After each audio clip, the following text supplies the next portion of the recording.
लोकसभा आम निर्वाचन 2024 को स्वतंत्र, शांतिपूर्वक, निष्पक्ष एवं भयमुक्त वातावरण में संपन्न कराने के लिए निर्वाचन आयोग ने सख्त निर्देश दिया है। वहीं भागलपुर में 100% मतदाताओं की भागीदारी सुनिश्चित कराने को लेकर जिला निर्वाचन पदाधिकारी सह जिलाधिकारी डॉक्टर नवल किशोर चौधरी और वरीय पुलिस अधीक्षक आनंद कुमार के नेतृत्व में भागलपुर के युवा एवं एनसीसी कैडेट्स ने run for vote and run for Bhagalpur के लिए सैंडिस कंपाउंड में दौड़ लगाई। इस अवसर पर उपस्थित युवाओं को संबोधित करते हुए जिला निर्वाचन पदाधिकारी ने कहा कि एक समय था जब सभी को वोट करने का अधिकार नहीं था। जब हमें आजादी मिली तो हमारे संविधान निर्माताओं ने सबको समान मताधिकार दिया, चाहे वह किसी जाति, किसी धर्म, किसी वर्ग के हों, सबके मत का मूल्य एक समान है। भागलपुर पटल बाबू रोड स्थित सेनको गोल्ड एंड डायमंड शोरूम ने रविवार को अपना 1 वर्ष पूरा कर लिया। इस अवसर पर भागलपुर नगर निगम की मेयर डॉक्टर वसुंधरा लाल, पूर्व मेयर डॉक्टर बीना यादव, चिकित्सक बिहारी लाल, समाज सेविका सवाना दाऊद, अमिता कौशिक, शोरूम संचालक संतोष कुमार, रेखा देवी और मैनेजर अमित तिवारी ने संयुक्त रूप से दीप प्रज्वलित कर किया। मौके पर सभी अतिथियों ने शोरूम संचालक को बधाई दी और केक काटकर सेनको की पहली वर्षगांठ मनाई। वहीं शोरूम संचालक ने सभी का आभार व्यक्त किया। मैनेजर अमित तिवारी ने बताया कि इस मौके पर सेनको अपने ग्राहकों को खास ऑफर दे रहा है। सोने के गहनों पर मेकिंग चार्ज पर 35% तक एवं हीरे के आभूषणों में 60% छूट मिल रही है। इस अवसर पर मेयर के अलावा कई शिक्षाविद, समाज सेवी, चिकित्सक सहित शहर के गणमान्य लोग मौजूद रहे। इन लोग इतने मेहनती हैं कि इनकी मेहनत और लगन की वजह से ये 1 साल में सेनको और सेनको का पूरा परिवार इतना लगनशील है कि इस सेनको को बहुत ऊपर तक ले गए हैं लोग। और मैं अपने शहरवासियों को भी बताना चाहती हूँ कि इनकी गुणवत्ता और इनका जो एक शुद्धता है वो जांचा परखा हुआ है। आप लोग इसका लाभ उठाएं और मैं इनको बहुत बधाई देती हूँ कि आप इतना मेहनत और इतना ईमानदारी से लगे हुए हैं। आप एक प्रतिष्ठान से 2, 3, 4 प्रतिष्ठान बिहार में सब जगह आपका हो और पूरे इंडिया में हो, आपका ये सब जगह आपका जो नाम हो।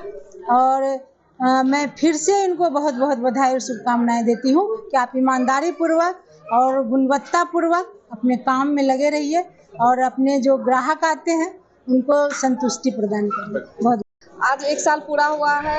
आप मीडिया प्रभारी को और भागलपुर की सारी जनता को हम बहुत दिल से आभार करना चाहते हैं कि हम लोग को इतना प्यार मिला 1 साल में और कैसे दिन बीत गया पता ही नहीं चला। और आगे ही इसी तरह प्यार देते रहिए सेनको गोल्ड एंड डायमंड्स को। Thank you. सभी को पहले सभी जितने भी भागलपुर वासियों हैं पहले उनको धन्यवाद दूंगा। उनके सहयोग के बिना 1 साल हमारा सफल नहीं हो पाता। पहले भागलपुर वासियों को, हमारे ग्राहक को बहुत बहुत धन्यवाद। उनका भरपूर सहयोग मिला मुझे।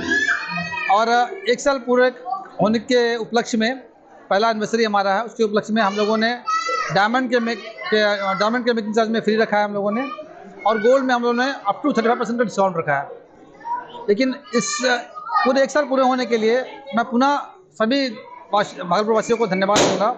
उनका भरपूर सहयोग मिला।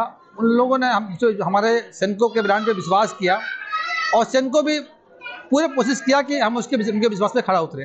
मेकिंग चार्ज का जो ऑफर है ये कितने दिन होगा? ये आपका 19 से लेकर के 23 तक है। क्या 23 अप्रैल तक? 23 अप्रैल तक ऑफर के बारे में ऑफर है कि अप टू 35% डिस्काउंट है गोल्ड के मेकिंग में और डायमंड के मेकिंग चार्ज फ्री है।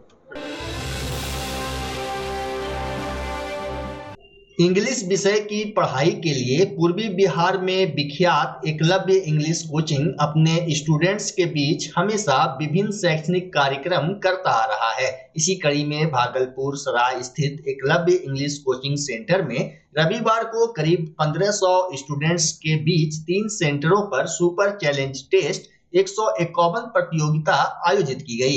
एकलव्य इंग्लिश के निदेशक संतोष कुमार कहते हैं कि बिहार बोर्ड द्वारा आयोजित मैट्रिक की परीक्षा में स्टूडेंट्स के लिए अंग्रेजी भाषा में पास होना अनिवार्य नहीं है, जिस कारण विद्यार्थी अंग्रेजी विषय पर ध्यान नहीं देते। साथ ही 11वीं कक्षा में भी बिहार बोर्ड अंग्रेजी का एग्जाम नहीं लेती है, जिसका खामियाजा 12वीं में छात्रों को भुगतना पड़ता है। इन्हीं सब बातों को ध्यान में रखकर Eklavya English super challenge test 151 पिछले 17 वर्षों से करा रही है, ताकि विद्यार्थियों में अंग्रेजी के प्रति रुझान बढ़े। वहीं एक सवाल के जवाब में संतोष कुमार ने कहा कि साल 2016-17 में बिहार इंटरमीडिएट की परीक्षा में अंग्रेजी में कम अंक प्राप्त करने की वजह से सैकड़ों स्टूडेंट्स फेल हो गए थे। इसके पीछे की वजह साफ तौर से 10वीं में इंग्लिश का अनिवार्य ना होना है, लेकिन इंटरमीडिएट में तो इंग्लिश अनिवार्य है। उन्होंने बताया कि बिहार बोर्ड के बच्चे 10वीं तक अंग्रेजी पढ़ते नहीं हैं और ना ही सरकार उस तरह की व्यवस्था और सुविधाएं उपलब्ध करा रही है।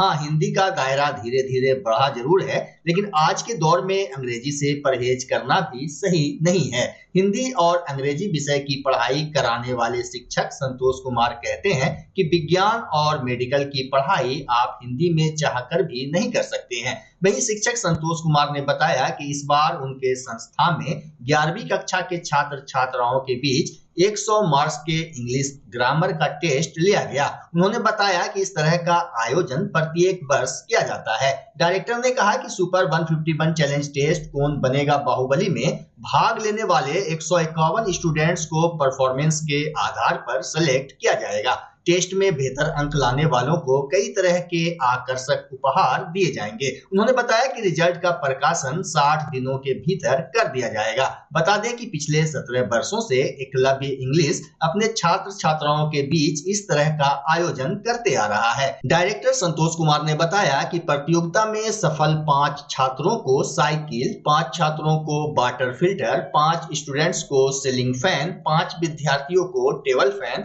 10 छात्र छात्राओं को ब्रांडेड कंपनी का रिस्ट वॉच और 10 विद्यार्थियों को आयरन दिया जाएगा। इसके अलावा 111 बच्चों को आकर्षक उपहार दिए जाएंगे। संतोष कुमार का मानना है कि स्टूडेंट्स में इंग्लिश के प्रति रुचि बढ़ाने के लिए इस तरह की प्रतियोगिता जरूरी है, ताकि उन्हें भविष्य में किसी भी प्रतियोगी परीक्षा देने में डर न लगे। वहीं परीक्षा संचालन में सौरभ, गौरव और शुभम की महती भूमिका रही। बता दें कि 23 अप्रैल से एकलव्य इंग्लिश में सुबह 7 बजे से 11वीं कक्षा के लिए न्यू बैच की शुरुआत हो रही है। सबसे पहले तो न्यूज अंग बिहार के सभी दर्शकों को मेरा प्रणाम। मैं Santosh Kumar, Eklavya English class. Actually ये जो टेस्ट हो रहा है ये 17 वर्षों से हम आयोजित कर रहे हैं, और इसका जो मुख्य उद्देश्य आपने पूछा है वो मैं बताना चाहता हूँ कि आज के डेट में बच्चों के लिए इंग्लिश बहुत ज़रूरी है। और बिहार बोर्ड में क्या प्रॉब्लम हुआ है कि सबसे पहले तो 10th क्लास तक इंग्लिश कंपलसरी नहीं है। 11th और 12th में जो कंपलसरी है उसमें भी एक बहुत बड़ा प्रॉब्लम क्या है कि 11th का एग्ज़ाम बिहार बोर्ड नहीं कराती है, जिस कारण से 11th के प्रति बच्चों का रुझान बिल्कुल नहीं रहता है, और वे बच्चे 11th का कोर्स यहाँ तक कि पढ़ते भी नहीं है, और जो पढ़ते भी हैं तो परीक्षा की तैयारी तो बिल्कुल नहीं करते हैं। ऐसे में उसका बेस बिल्कुल कमज़ोर हो जाता है, और 11th खराब होने का मतलब है 12th खराब होना और पूरी तरह से रिजल्ट बर्बाद होना। ऐसे में उन बच्चों को बेस्ट रिजल्ट कराने के लिए हम अपनी ओर से 11th का ज़बरदस्त एग्ज़ाम आयोजित करते हैं, जिसमें हम अपने सभी स्टूडेंट्स को भाग लेने का मौका देते हैं, और इसमें 151 विद्यार्थियों को प्राइज से सम्मानित करते हैं। इसमें 100 मार्क्स का सब्जेक्टिव ग्रामर का टेस्ट होता है, जिससे कि बच्चों का ग्रामर जबरदस्त हो जाता है, और वे बच्चे यहाँ तक कि बहुत सारे बच्चे तो 100 में 100 अंक ला करके पुरस्कार जीतते हैं। तो तब हमें संतुष्टि मिलती है कि हमने 11th बच्चों को बेस्ट करा दिया है, और जब 11th बेस्ट करा दिया है तो 12th में पक्का बेस्ट करा दूंगा। यही मुख्य उद्देश्य है जो कि मैं इस तरह का एग्जाम आयोजित करता हूं। आज की परीक्षा में कितने बच्चे शामिल हुए हैं सर? आज की परीक्षा में लगभग 1500 बच्चों ने भाग लिया है, और 1500 बच्चों में से 151 बच्चों को प्राइज से सम्मानित किया जाएगा। कितने सेंटरों पर परीक्षा हो रही है? ये परीक्षा 3 सेंटर पर हो रही है और वो 2 पाली में लिया जाएगा एग्जाम। पहले पाली में लगभग 700 स्टूडेंट्स बैठे हैं, दूसरे पाली में फिर 700-750 बच्चे बैठेंगे। घर शिफ्ट करना हो या ऑफिस रीलोकेट करना हो, मेक माई शिफ्ट के साथ अपने सामान को सुरक्षित पहुंचाइए कहीं भी कभी भी। मेक माई शिफ्ट देते हैं residential and office relocation, long distance relocation, heavy machine shifting, packing and moving, international and intercity moving, car transportation जैसी ढेरों best services. Make my shift packers and movers. For bookings call 8298-181-018 या log on करें www.makemyshift.in। Rinku LED bulb, एक बार लाओ और चलाते ही जाओ। हमारे एलईडी बल्ब्स है क्वालिटी में नंबर 1 और एनर्जी एफिशिएंट, जो रखे एनवायरनमेंट और आपके बिजली के बिल दोनों का ख्याल। रिंकू एलईडी बल्ब के साथ एनर्जी बचाओ और बिल घटाओ। ये है पावर सेविंग लाइट जो चले लंबे समय तक और रखे आपके घर को रोशन। हमारे यहाँ एलईडी लाइट्स मिलते हैं एक व्यापक रेंज में, जो आपकी हर जरूरत को पूरा करेगी। लेकिन यही नहीं, हमारे एलईडी लाइट सिर्फ चमकदार नहीं बल्कि एनवायरनमेंट फ्रेंडली भी है। तो आज ही लाओ रिंकू एलईडी बल्ब और पाओ 1 साल की वारंटी का भरोसा। रिंकू एलईडी बल्ब्स, नई जनरेशन के स्मार्ट बल्ब्स। आज ही संपर्क करें 8651063786 या मेल करें rinku.led.bulb@gmail.com। हमारा पता असाननपुर, भागलपुर, बिहार 812002। बच्चा जब जन्म लेता है तो कई बार बच्चा तुरंत नहीं रोता है, रोने में देर हो जाता है। ऐसे में बच्चा क्षतिग्रस्त हो जाता है और उसके बचने की संभावना कम हो जाती है। और यदि बचा तो भविष्य में उसमें विकलांगता की समस्या आती है, जिसे सीपी कहते हैं, जिसका कोई माकूल इलाज नहीं है और ज़िंदगी भर बच्चा विकलांगता से जूझ सकता है। ऐसे में पूरे संसार में कूलिंग थेरेपी का सहारा लिया जाता है। जन्म से ठीक 6 घंटा के अंदर यदि उसको कूलिंग थेरेपी दिया जाए तो उससे उसका सीपी की समस्या कम होती है और बचने की भी संभावना बढ़ती है। पहली बार बिहार झारखंड में आपके शहर के स्नेह नवजात शिशु बाल सेवा केंद्र में यह मशीन उपलब्ध है। कभी भी ऐसी बात हो कि बच्चा रोने में विलम्ब हो गया तो आप स्नेह नवजात शिशु बाल सेवा केंद्र में जरूर संपर्क करें।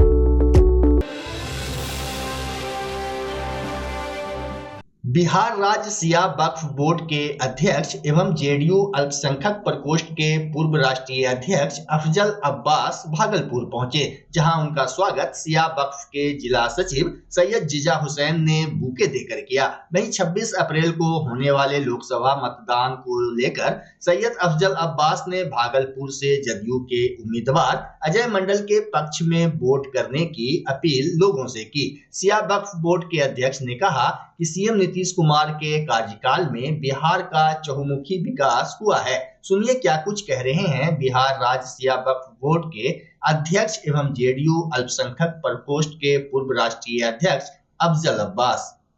देखिए, बिहार में जिस तरह से नीतीश कुमार जी ने 17 साल में बिहार की तरक्की के नई मंजिल तक पहुंचाया है, मैं समझता हूं कि काम के बदला में उसको मजदूरी मिलनी चाहिए। और यहाँ के जो हमारे उम्मीदवार मंडल जी है वो लगातार जीत रहे हैं। इस बार भी उनके पक्ष में वोट अच्छा खासा है और एक भारी बहुमत से जीतेंगे। हम चूंकि एक पार्टी के अदना सा कार्यकर्ता होने के नाते और लगातार बिहार के कई जिलों में कई जगह घूमते हुए आ भी रहे हैं, तो बिलखसूस मैं अक़लियत के लोगों से कहूंगा कि आज बिहार में का एक इकलौता मतलब नेता है जो नीतीश कुमार, जो आपके हक के लिए लड़ाई लड़ते हैं और उन्हें काम भी किया है। तारीख के औराक को, तारीख के इतिहास के पन्ने को पलट कर देखिए, इसी भागलपुर की सरजमीन में दंगे में क्या हुआ था और उन लोगों को नीतीश कुमार जी ने क्या किया, ये मुझे बताने की जरूरत नहीं है। तो काम के बदले में उनको कुछ मिलना चाहिए। मजदूरी, हर इंसान जो काम करता है तो मजदूरी ढूंढता है, लेकिन हमारे नेता ऐसे किसी की जात धर्म से हट के उन्हें एक डेवलपमेंट के नाम पे काम करते हैं और ये देखते हैं कि वो मुस्लिम है, कि सिख है, ईसाई है, जैन है, हिंदू है, बिहार कैसे तरक्की करे इस पे उनका फोकस रहता है। हम आपके जरिए अपील करेंगे यहाँ के अक़लियत के लोग खास करके कि ऐसा मौका है कि आप जो है एहसान का बदला एहसान चुकाइए दीजिए, क्योंकि 17 साल में आपने बहुत सारे काम किए। मैं अगर गिनाना चाहूँ तो कम से कम 22 से ऐसे योजनाएं हैं जो बिहार सरकार अक़लियतों के लिए करती है। आप देखिए हर जगह स्कूल भी खुल रहा है, हॉस्टल भी खुल रहे हैं। आप देखिए आप अंजुमन इस्लामिया अब जो है वो इतनी भी इमारत सुन्नी वक्फ बोर्ड में बना, शिया वक्फ बोर्ड में भी एक गुलजारबाग वक्फ स्टेट है जिसमें अंजुमन इस्लामिया के तर्ज पर 40 करोड़ रुपया बिहार सरकार ने दिया भी। तो इस तरह से बहुत सारे काम है। कब्रिस्तान की घेराबंदी है, आप बच्चों की पढ़ाई के लिए बीपीएससी कोचिंग का, मैंने कहा ना बहुत सारी योजनाएं अक़लियत के लिए नीतीश कुमार जी ने शुरू किया। ऐसे इतना काम करने के बाद से मैं नहीं समझता हूँ कि मुसलमानों के बीच में हम लोग को जाना चाहिए वोट मांगने के लिए। 17 साल भारतीय जनता पार्टी के साथ रह के भी क्या मुसलमानों का एक बाल बाका हुआ? नीतीश कुमार ने आपके हक में लड़ाई लड़ी और सबको की मुहाफिजत की और आपकी सुरक्षा की। इसलिए हम आपके जरिए, आपके चैनल के जरिए, आप यहाँ के अवाम नहीं तमाम जहाँ भी जो है सबसे अपील करना चाहते हैं कि नीतीश कुमार जी के हाथों को मजबूत करने के लिए इस बार पार्लियामेंट के चुनाव में खुल के अपना वोट जनता दल यूनाइटेड के पक्ष में दे, एनडीए के पक्ष में दे, ताकि उनको भी लगे कि मैंने कुछ किया तो मुझे इसका सिला मिला। होमगार्ड भर्ती बहाली 2009 और 2011 की वैकेंसी में भागलपुर से लगभग 1200 होमगार्ड सफल हुए थे, जिसमें कुछ जवान को अभी तक नियुक्ति पत्र नहीं मिला है। वहीं अभ्यर्थियों ने सरकार पर सवाल खड़े करते हुए कहा कि हम लोग आर्थिक तंगी से जूझ रहे हैं, फिर भी हम लोगों पर जरा भी ध्यान नहीं दिया जा रहा है। इंडिया गठबंधन और एनडीए गठबंधन दोनों से हम नाराज चल रहे हैं, दोनों से नाखुश हैं। कारण जो आज बिहार में समथिंग 25 लाख युवकों को ये लोग फुटबॉल के तरह इस्तेमाल कर रहा है। सरकार में तो आप देखे होंगे जो 13 साल में जो है सो जितना हमारे यहाँ रोटी अलट पलट नहीं होता है तावा पर, उससे ज़्यादा बिहार में सरकार अलट पलट हुआ है। जब आप सत्ता में रहते हो तो कहते हो जो भैया हमारे पास समय नहीं है, आपका काम हम बाद में देखेंगे। विपक्ष में जाते हो तो हमारे साथ आ जाते हो, जब आपके साथ हम खड़े हैं, हमको सत्ता में लाइए तब आपका काम करेंगे। और ये खेल चल रहा है। आज जो हम खास करके आए हैं ये सभी हैं होमगार्ड अभ्यर्थी 2009 और 11। 2009 और 11 से बिहार में जितने भी पॉलिटिकल पार्टी के सत्ताधीश हैं वो सभी इनको फुटबॉल बना के इस्तेमाल कर रहा है। एकदम फुटबॉल की तरह इस्तेमाल हो रहा है। ये लोग पूछ लीजिए कौन नहीं हो रहा है। आज इन लोगों की माली हालात जो है घर का, सही से चूल्हा नहीं जल पा रहा है और बच्चों का भविष्य तो छोड़ दीजिए, दूर की बात है। जब पेट नहीं भरेगा तो बच्चा का एजुकेशन कहाँ से होगा? तो फुटबॉल ही ना है। कभी एनडीए गठबंधन मार के उधर फेंक देता है, कभी इंडिया गठबंधन मार के उधर फेंक देता है। तो इसलिए भागलपुर की धरती से और भागलपुर की धरती पर मैं आश्वस्त कर देता हूं कि ये संख्या अभी कुछ कम नज़र आ रहा है, लेकिन 2 से 3 दिन में ये बहुत विकराल रूप लेगा और हम लोग इंडिया गठबंधन और एनडीए गठबंधन को हराने के लिए एड़ी चोटी एक कर देंगे। हम सब होमगार्ड अभ्यर्थी है 2011 से वैकेंसी में भरे थे। 2011 से अभी तक 22 तक इंतजार किया, फिर भी फिजिकल निकाले, फिर भी अभी नियुक्ति नहीं हो रहा है। हम अनुसूचित जाति से हैं। क्या कारण क्या बताया जा रहा है? बताया जा रहा है लेगा, सेकेंड लिस्ट में लिया जाएगा। अभी रुकिए, उसके पास जाइए, डीएम बोलता है आगे लड़िए, पटना से आदेश दीजिए। यही सब पटना जाते हैं तो यहाँ बोलता है, यहाँ जाते हैं भागलपुर के नाम बोलता है। इसी कारण इलेक्शन भी पार हो रहा है। तो ये इलेक्शन पार हम सबको क्या कर रहा है? जैसे हम सब बेरोजगार है, सरकार को बेरोजगारी का उसको कुर्सी पर से काहे उतार देंगे।